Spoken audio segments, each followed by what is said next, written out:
Welcome back. In this video, I am going to show you how to connect Acer monitor to laptop. If you find the solution of your problem, then watch the video till the end so you cannot miss any important step.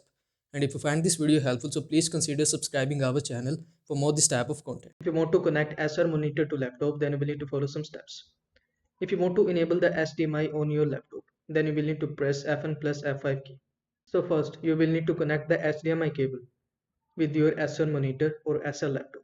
If you want to enable HDMI on the Acer laptop, then you need to press F1 plus F5 key. It is a shortcut key, then right side shows some options: duplicates, second screen and extend. Select an option that allow from the device, TV monitor or projector from screen presentation. Below are steps to display the using HDMI. First, turn on the device, TV monitor or projector.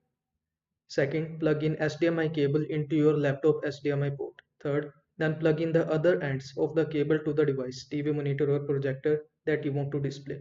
After the cable collection is completed, press F1 plus F5 key, then the right side shows some option. You can select which you want. Here you will see the options is look like this. That's it. I hope this video was helpful to you. Make sure to like this video and subscribe to my channel for more this type of content. Thanks for watching.